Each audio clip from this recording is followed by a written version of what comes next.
Mike's hot. Hello and welcome to the Eco-Modernist channel live.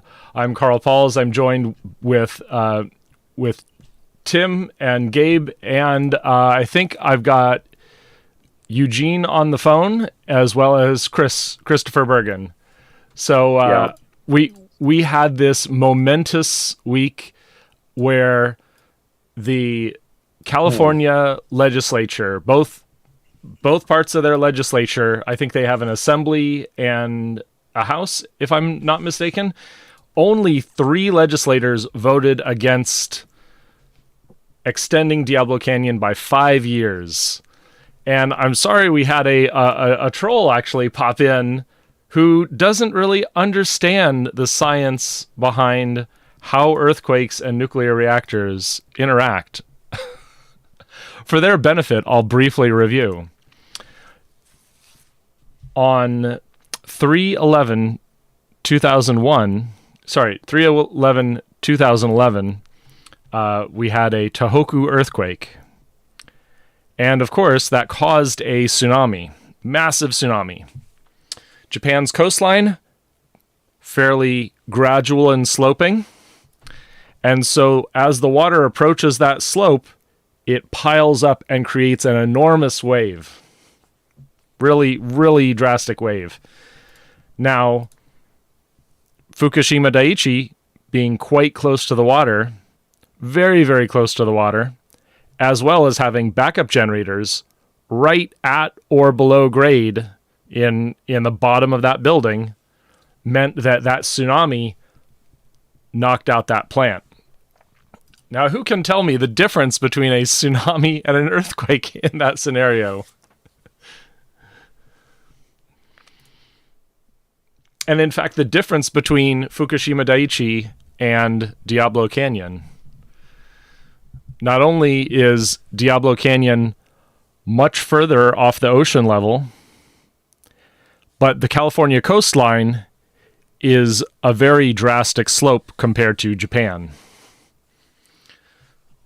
So there may be fault lines, but they have never seen an earthquake, nor are they considered capable of earthquakes beyond a 6.0.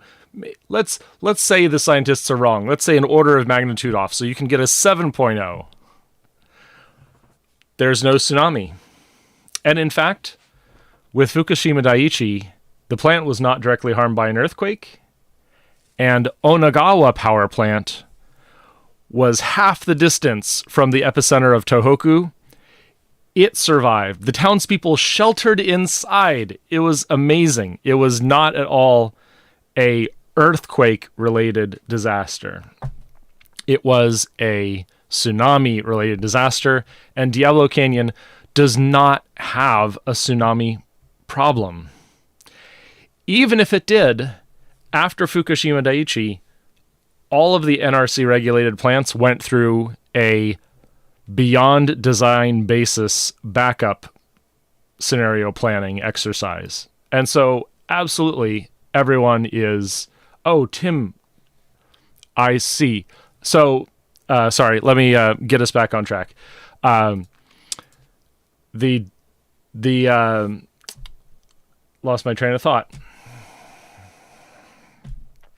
The plant just doesn't have the same vulnerabilities. So let me make everyone co-hosts. My bad. I was wondering why I was alone. I've been having a heck of a week. And of course, my brain is a little frazzled. I switched into advocacy mode. They're responding to our TOS violating troll. There you go. Now you should all be able to unmute. And next time, if you find yourself in that situation, please use the Zoom raise hand feature. Okay. So how's everyone doing? Okay. That's great. That's a good introduction. But I think there's something that people don't quite realize about the Tohoku earthquake. And John Hoagland and I went through this in the car going down to watch the movie. He says, oh, people say it was the biggest biggest tsunami and one of the biggest earthquakes. Well, it was one of the biggest earthquakes, and it was not the biggest tsunami. However, because of that topography you mentioned, and there's also the topography where it closes in from the side, like it funnels it, which is what happened in the big Indian Ocean earthquake. They're just fickle things. Which direction they're going, how many waves follow afterwards. The major difference, and we talked about this a while back, was the difference between a mega thrust fault, strike slip fault, and then, yes, we do have thrust faults here on the West Coast, but they're not mega thrust. And so that's the main difference. The tsunamis that hit the West, that hit California and Washington and Oregon, they just basically come up, slap against a wall. And I think Diablo Canyon's about 90 or 100 feet off sea level. And Fukushima, they dug down quite a bit. I want to say they about 90 meters maybe to reach, and the idea was to reach a more stable rock, and also to cut down on pumping, so they didn't have to pump up so much water. Considerable expense. It was just really, really bad timing. And, they'd survived so many earthquakes before, that same transmission tower. And then when it fell over,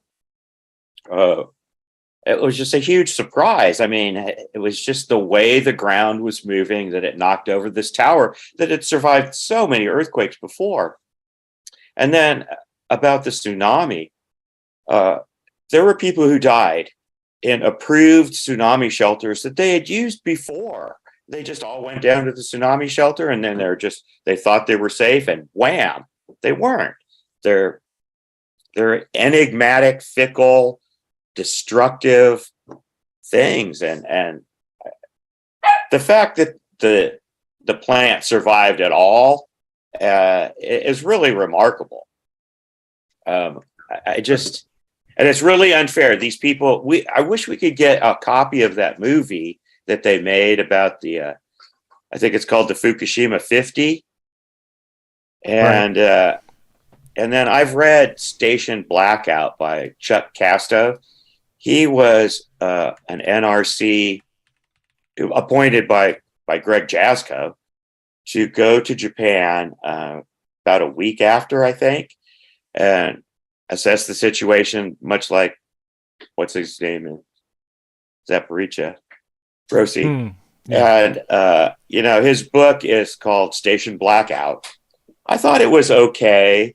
The first part is, it's atrociously written.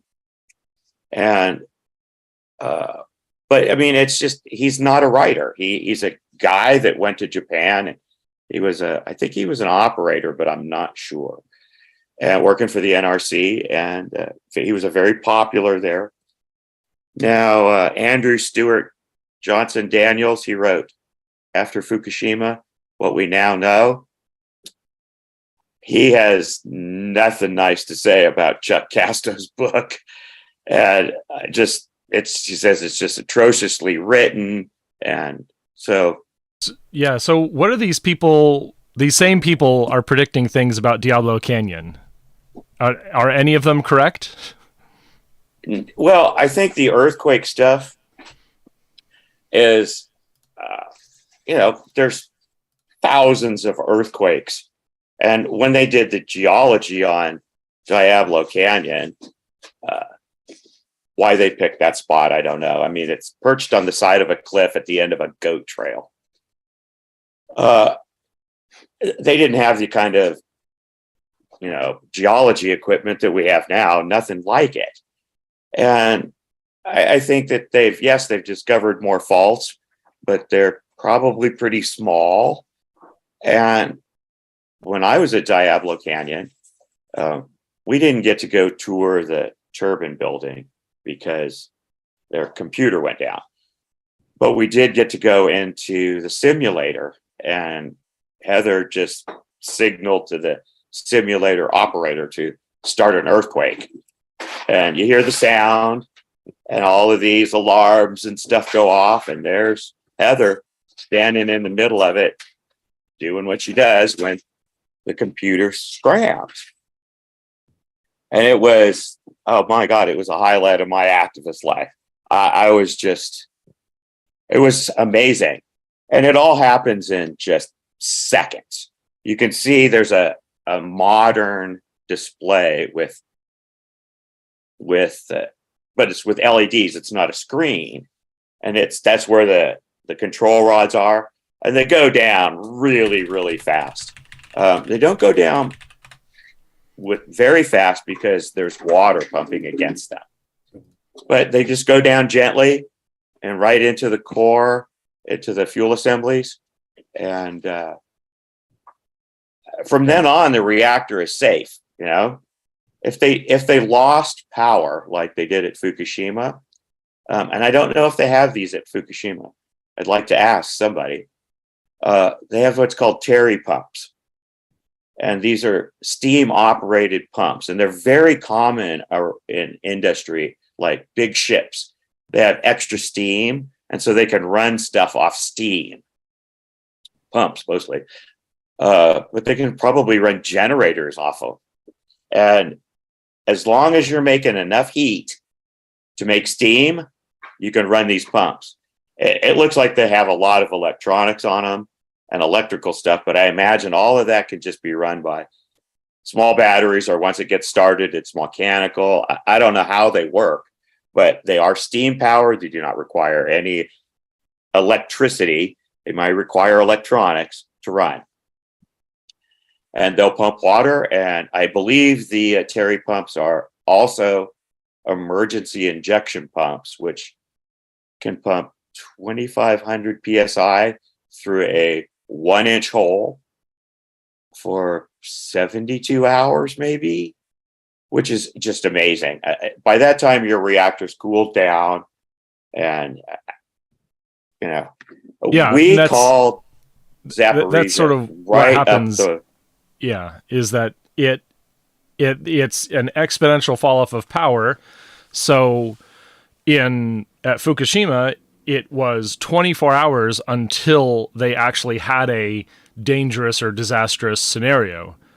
And by then, if they had vented the hydrogen, they would have been in a safe situation. But also, as you say, the Terry pumps, I think I pronounced that right, or at least a backup battery, which is what they had at Fukushima Daini. So there's all these solutions for cascading failures that happened at Fukushima Daiichi, the 3 reactors that failed there. That's going to be implemented, or that has been implemented everywhere else in the world. And in fact, it succeeded at the other 7 of the reactors in that region. So it's definitely something that, having seen it happen twice now, we know don't deliberately maloperate your reactor like they did at Chernobyl with a design flaw that has a feedback loop built in. And 2, be ready for, in general, more severe consequences. And so to shortly cover, at Diablo Canyon, it is the Shoreline Fault, which was discovered in 2008 and has a potential of triggering a 6.5 magnitude earthquake. And so that was right at the edge of what Diablo Canyon was initially designed to withstand. But then we build in that extra order of magnitude safety margin. So now it's ready to withstand a 7.5. And certainly, even if it goes past that, it is not an immediate explosion.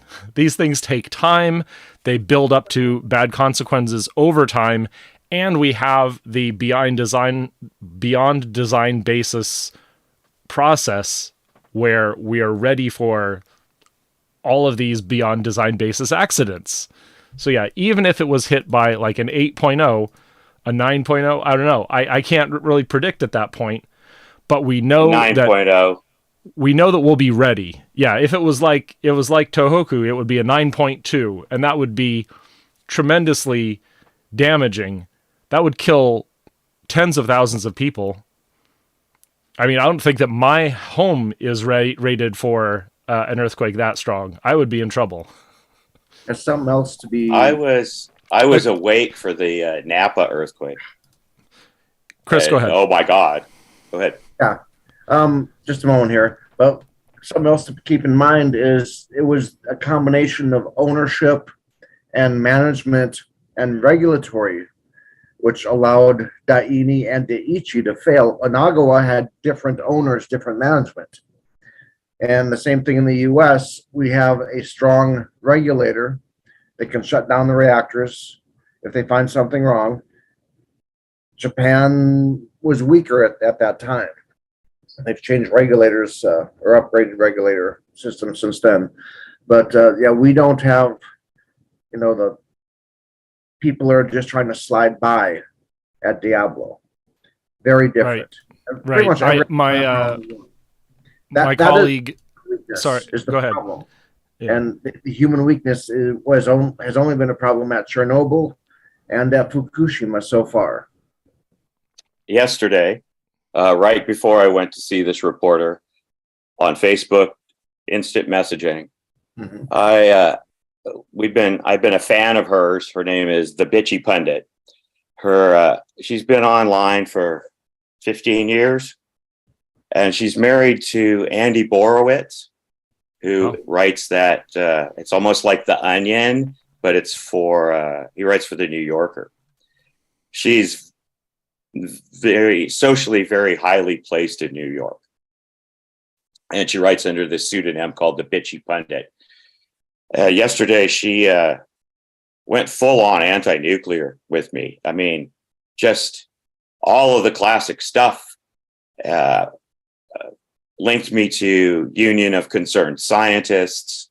Wants to know if the corporate whores at PG&E can be trusted to keep a plant like Diablo from melting down. Quote unquote, we're going to be digging up those fucking fuel rods in perpetuity. I was shocked. I'm not used to this kind of a response from her, and she just knows better. So, people should know better, but they just don't care, and they hear the narratives that really rile them up, and then they get a roll on. They get the ideas about vaccine hesitation, like fluoride, flat Earth. All these things are based on distrust of our collective organizations, are the things in this planet that make us better as a people are being distrusted, and that is actively harming us. It's holding us back. So there's the problem is that we can't we can't break through when their brains get set into the idea that, there is a bad guy out there, and that bad guy will cut every corner and do everything in their power, no matter the consequences. And if you think you know who that bad guy is, then I really want to talk to you, because I keep looking and I know they're out there, but it's always the most boring bad guy that is harming us. And so they need something more fantastic to really rile us up. And if someone could please copy the link and send it to the chat. William can't get in. Okay. If I do it, it'll get exposed to the internet. Oh, okay. I got it. I can do that. Awesome. So when we reconvene, let's talk about what it is that we can do next. We have saved Diablo Canyon thanks to Generation Atomic, Mothers for Nuclear, and all the other nuclear advocates out there. Thank you so much for your calls. Thank you for your testimony. And thank you for showing up. We saved it. We did it. Now what? Now, how do we save the next plant? How do we build the first new plant? How do we make sure that all of these advanced reactors aren't blocked by these crazy NIMBYs and New York Times columnists? I think that Tim's trying to help William get in, but yeah, we have all these opportunities ahead of us. So I want to make sure that we're motivated and organized to create more. Looks like William's in. Okay. Oh, yeah, it looks like he's in. Needs to be unmuted though. He needs to be unmuted. That's all. I need you to follow procedure, please, because I have too much stuff going on. There you go, William. You are a co-host now. Okay. All right, thank you. I'll be on video. Yeah, I have something we can do, and I think we could really distinguish ourselves as a group by dealing with a problem at the San Luis Obispo Tribune. I call it the Slow Trib. They have been persistently lying about Diablo Canyon, and to the extent of single sentence paragraphs, with white space above and below that says the decommissioning process has started and cannot be stopped. We all know the decommissioning engineer there, Kristen, and she was there at the rally when the San Diego Tribune was there asking me if there was anybody else there that could give me the other side.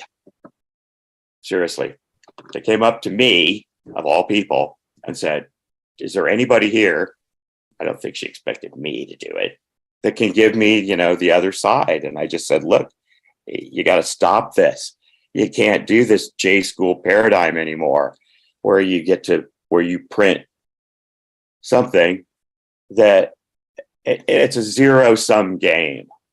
It's always adds up to zero. So you can write another article that people are going to read, and it just never, an issue never gets finished. And the San Luis, the Slow Trib is guilty of this. And they do it often in conjunction with the LosAngelesTimes.com.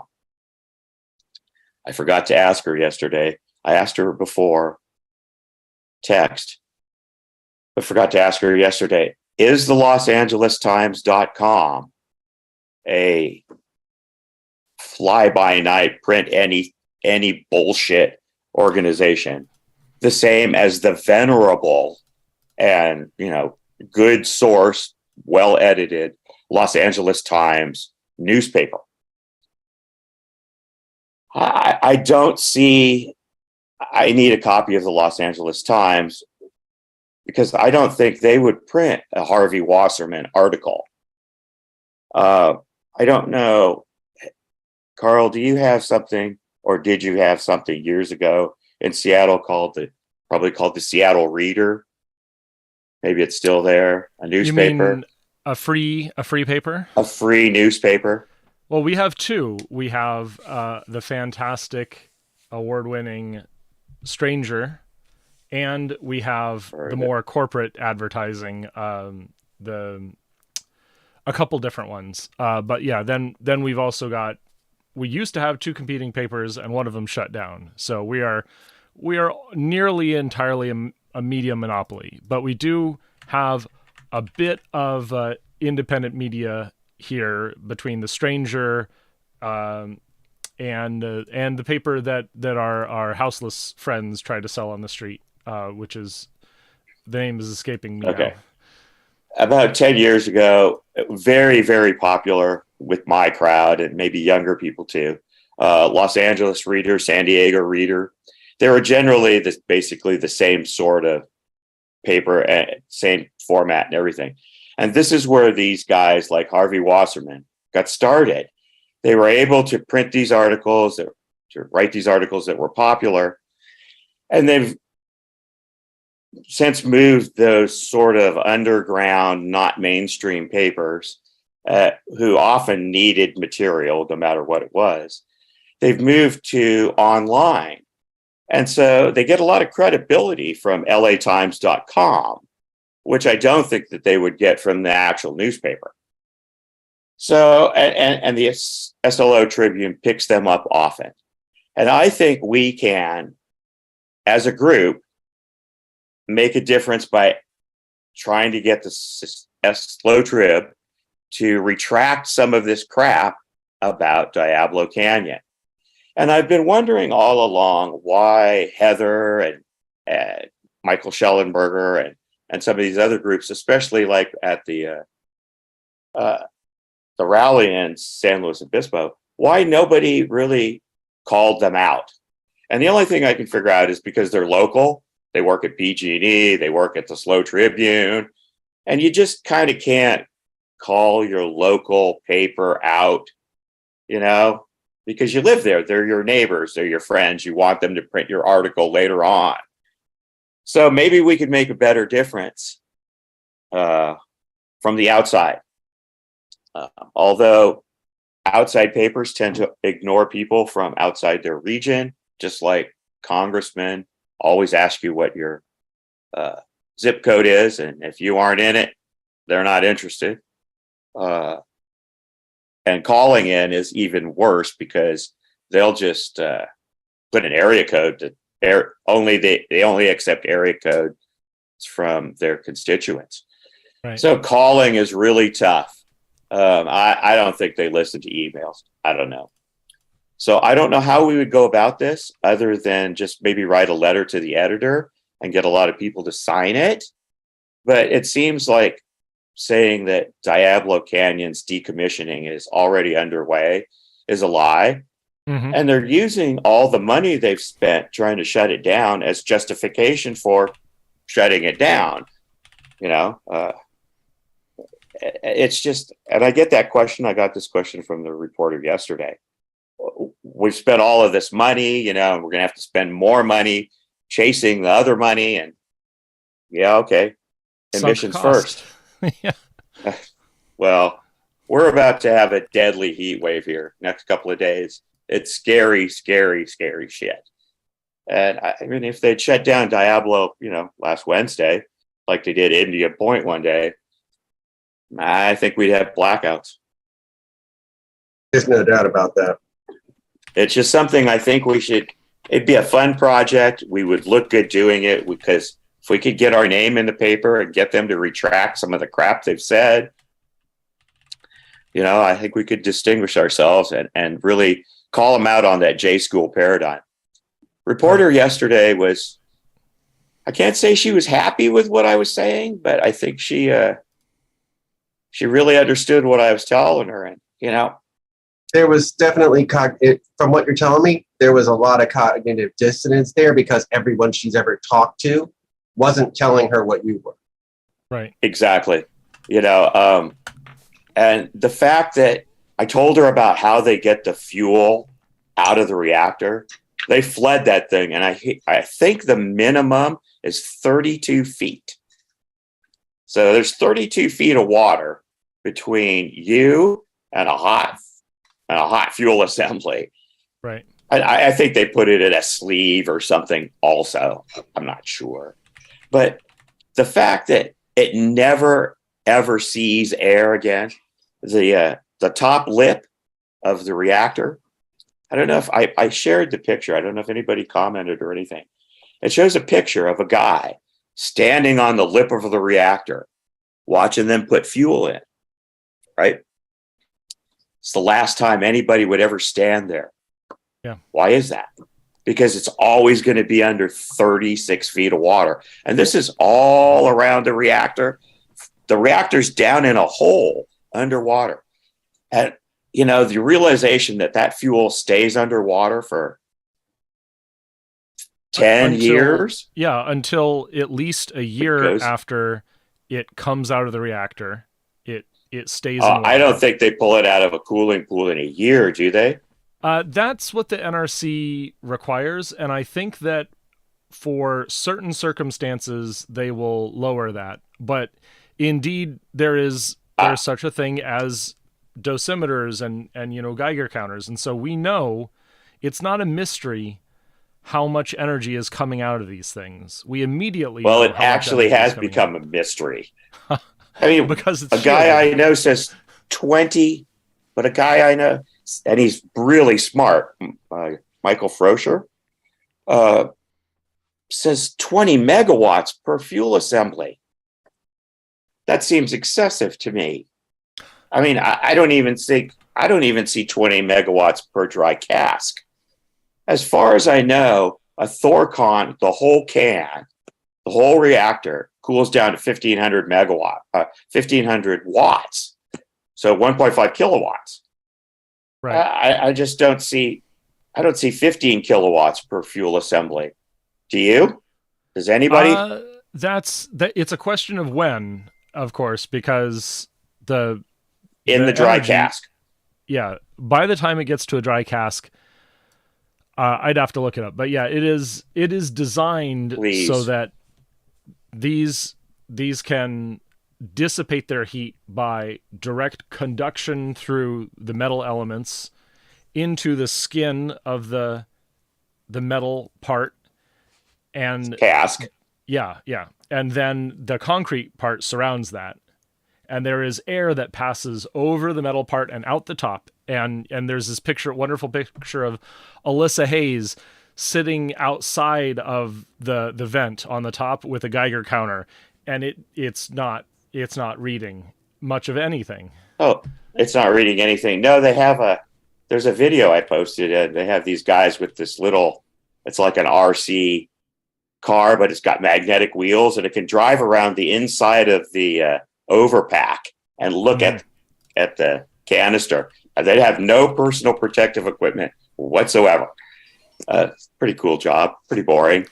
Yeah, I don't know about that whole air circulation thing. I've seen the bottom of some Holtecs, and it sure looks like there's a grate under there. And I don't see the fuel assemblies on the inside really dissipating a whole lot of heat to the fuel assemblies on the outside, and then further on to the outside of the cask. I have seen several fuel assemblies that look like they have vents. So the whole idea is that once they pull the fuel out of the pond and put it in the cask, it no longer needs any form of active cooling. Correct. So exactly. That's it. Yeah. Yeah, that should be it. The fact that some people believe that it's pressurized, and it may be, but I don't think they understand why we would pressurize it. The fact that some people think there's liquid in there that can leak out is, but there is people that think that. Yeah. I mean, I'm trying to tell people, look, if they rolled off the side of the cliff there, bounced down, hit a perfectly sharp rock, and split open, still just a mess to clean up. It's not going to, really not going to affect anything or anybody. Okay, can we move on from that sort of to, I think last week we were talking about uranium hexafluoride. Yeah, okay, so after they process the fuel rods, which are actually tubes with pellets in them, but hey, we aren't going to go there. You end up with this stuff called uranium hexafluoride, which I think they got 80,000 tons of it in Paducah, Kentucky. And that stuff is scary dangerous. Not quite polonium, but it's really, really toxic. It's really, really corrosive. The casks are only designed to last 10 years. It can be a liquid, a solid, a liquid, and a gas in the same container, and it's explosive. And it's explosive. Oh my God. Yeah. And so it occurred to me, are we taking these fuel rods that are basically just taking up parking spaces and turning them into something that's really, really expensive and dangerous and scary? for no reason. Why would we want to do that? Why would we want to increase our supply of uranium hexafluoride? Dangerous, scary, and it has a phase diagram. It is a horror. It could be a solid, a liquid, and a gas in the same container at like 140 degrees. It's just weird shit.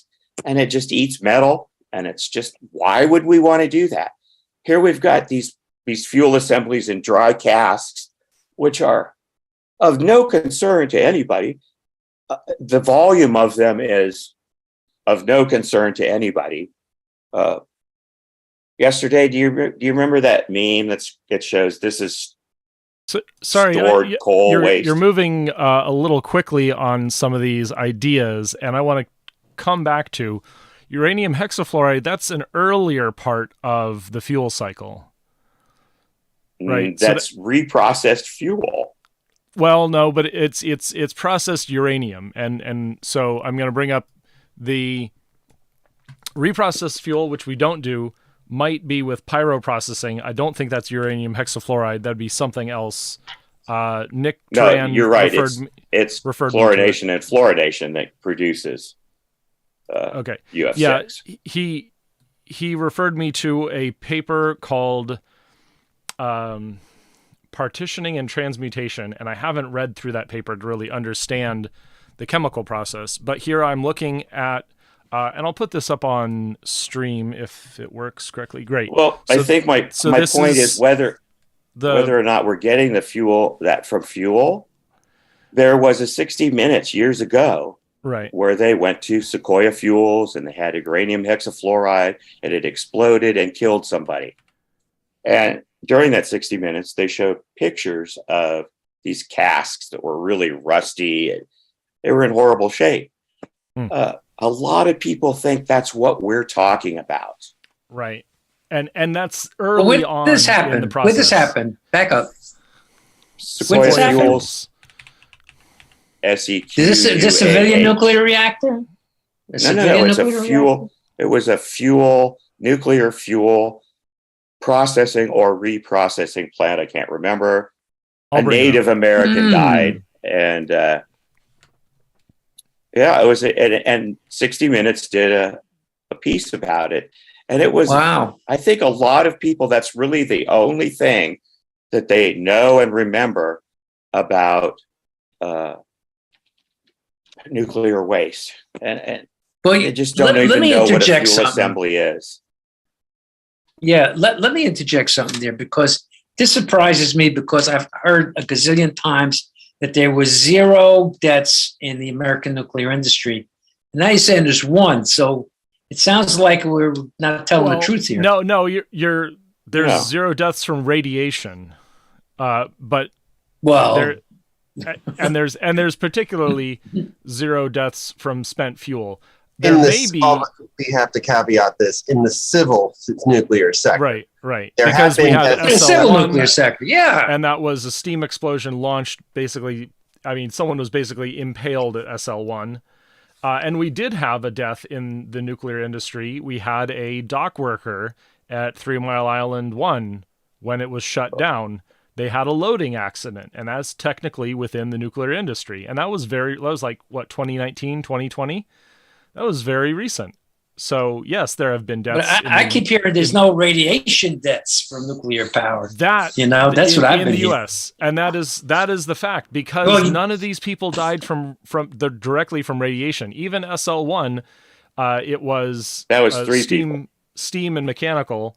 There's, of course, was it Andrew Slotin and the other victims of the Demon Core? That was research and weapons, particularly, I think. They were putting reflectors around a core to find out how to control the radiation.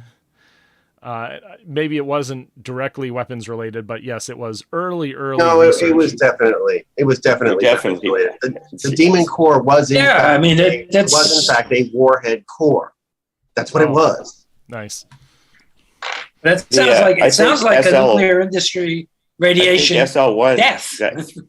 3 people got killed when it was a murder suicide, a double murder suicide. That don't count at all. Well, they blew up a reactor to do it. Yeah. Oh, okay. That does count. I mean, they blew up a reactor to do it.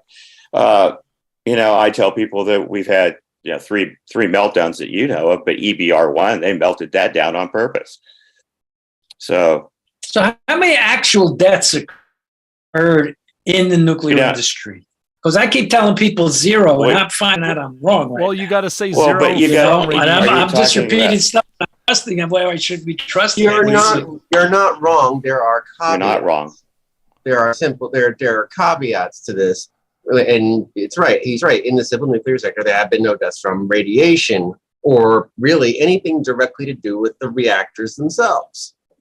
I think Gordon McDowell says that no harm has come to any member of the public. Right. And that's a good phrase. I use that a lot. Yeah. All right. Okay, that's a good distinction.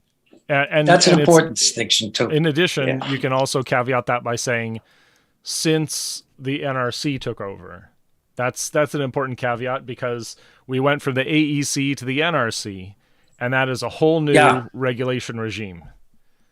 Yeah, I always point that out. I always say that the NRC, since the NRC took over, and since TMI, it's a whole new thing. You know, and though people think it goes too far, and probably does, it definitely does. But a lot of those reforms seem to be. If it costs $500 million to get paperwork done, they've gone too far. Yeah, no, I'm not saying they haven't, but I'm saying they needed to do something. The thing is that $500 million broke us through this logjam of how we're supposed to certify new designs. So thank you, NewScale, for taking that on. And we will be able to reform the process, because we actually went through it once, and now we can, just like designing the software for the Apollo program improved our software process and is making it more efficient all the time now. We have ways of improving this regulatory regime. But we are coming to an hour or so. Maybe to an end. Is it possible to play that video? I mean, promote your. You didn't give me prep. You didn't give me time, and we got to fix our process. But let's review. Let's review. What are we gonna do? Can someone give me a link to the the Slow Tribune article that we need to respond to? That is what we need. We need, which article is it that we can all write to the editor? There have been many. It would be a group letter to the editor. Well, I think individually. Okay, sorry. Letters are better. Let's say it again. Yeah. The reason that letters to our representatives work is because they have to respond. Now, what does a newspaper have to respond to? A complaint to their publisher, their advertisers, some kind of ethics board. That's where we go. We have to go where they must respond. And so if we find the one article where they've absolutely lied and demonstrated that they're lying, and they did not print a retraction, that's the one we clip it, we take it to an organization that is forced to respond, and each of us individually writes a letter. Because we can all have in interactions, we can all request that they, retract it. And maybe that's the first step, is that, Tim, if you write a letter and ask for a retraction and they don't do it, then all of us can complain. And that's the thing to do. Harvey Wasserman just wrote an article about Zaporizhzhia and the dangers thereof. One moment. As I navigate my way back to Zoom.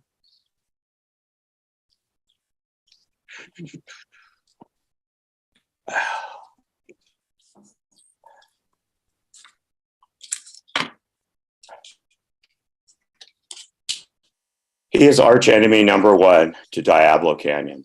He's got the biggest mouth, and he's just a jerk. Well, he's got an agenda, it sounds like. He gets paid by the word. Of course. He's been writing on these types of issues for a long time. Right. So the thing you gave me is not an article, but I'll take the top article there, which is about Diablo Canyon. So I can't share this. I can't share anything that's not actionable at this point. But we will find one, and we'll bring it out to our chat and our following, so that we can, maybe by the time this video gets edited, we can have the article for you to take action. I'm not gonna edit it. This is it's not worth really. It's a lazy editing. Weekend. Sorry, I had a great amount of work getting done this week. I produced a few shows, or I helped produce a few shows for some pretty big channels, and I'm running on empty right now. Yeah, I got it. I finished editing the Conca. Nice. Okay. Well, there's an anchor. There's a podcast. How do you know that's a podcast? It says anchor.fm. What's FM? Well, anchor.fm is a podcast site. As opposed to AM? I mean... Well, it's domains. I was once accused of, you look like a guy who listens to AM radio. They're calling you a redneck is I'm when they say you all listen of this to off, AM radio. So next week, I look like a Nazi skinhead, guys. Oh, say that, yes, I'm proud to be working class. And they can stuff that's it. right, They skinhead. I mean, not skinhead. I'm sorry, not skinhead. Redneck. Right. That's a very proletarian term, actually. And in AM radio, that is the voice of the people. That's where we have been failing in our media distribution. But I wouldn't go that far. I think so. I think that Democrats failed. No, we failed, and that's why we had Air America. If you remember the early 2000s, they had a project where they're going to try to reform the media. But here we are. We're not going to the last generation of media. We're going to the next generation of media. We are going online, and a few of us have been going to cable access, and a few of us have been going to podcast and radio. And I think that's part of our success.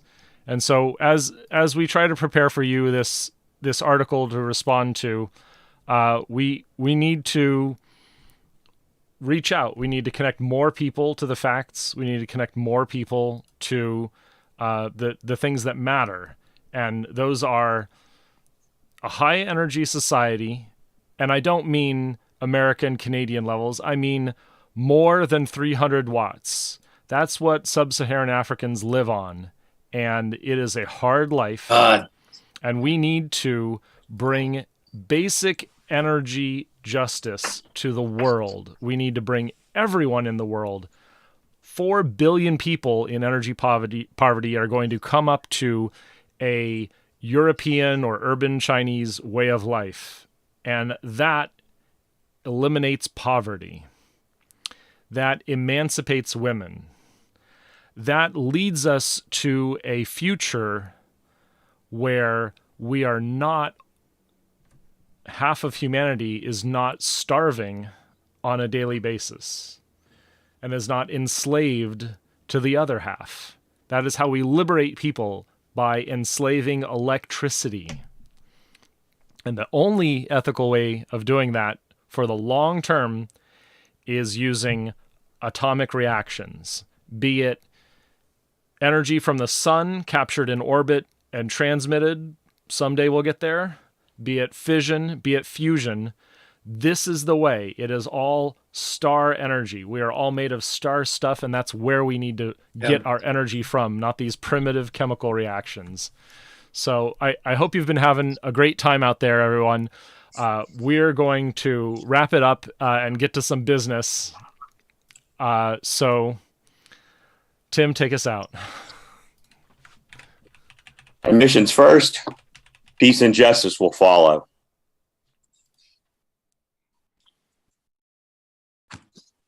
I want to speak to you about a new organization called the Eco-Modernist Society of North America. I'm here because we are in the midst of a potentially monumental ecological crisis. It is only through a new environmentalism 2.0 that progress can be made. We believe that our only hope for human advancement and even human survival is through the exponential advance of science in the service of humanity. Eco-modernism is a new environmental paradigm which looks to reverse the fear of nuclear power and scientific progress in general. Ecology-based modernism is the most direct way to define it. Eco-modernism as a philosophy is described in the Eco-Modernist manifesto. We believe humanity should not be rejecting technological progress, but rather separate our impacts from nature through the responsible use of technology and urbanization. Urbanization is an unstoppable worldwide trend and the best solution to many environmental problems. It offers sustainable development for the human population and is a historic antidote to both deforestation and species extinction as humans move away from using wildlife as their protein source. Vertical, urban, high-rise architecture minimizes the use of land, resources, and energy, enabling walkable cities that facilitates the more efficient use of mass public transit as well. It must be emphasized that our support for technological solutions is definitely not about defending industrial polluters, nor does our defense of technology imply that we just need to sit back and let things take care of themselves. To the contrary, we believe that humanity is at a crossroads that severely threatens our future on this planet. I hope by now you understand the worthiness of our cause. Eco-modernism is really only a philosophy at this time. I want to talk to you about the necessity of turning it into a movement, which will be part of the larger environmentalist movement.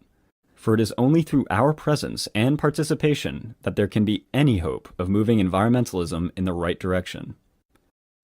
Our aim is not to divide the environmental movement, but rather to multiply its numbers with the incorporation of many scientific and educational communities that is working to both build chapters of eco-modernist societies and support our growth worldwide.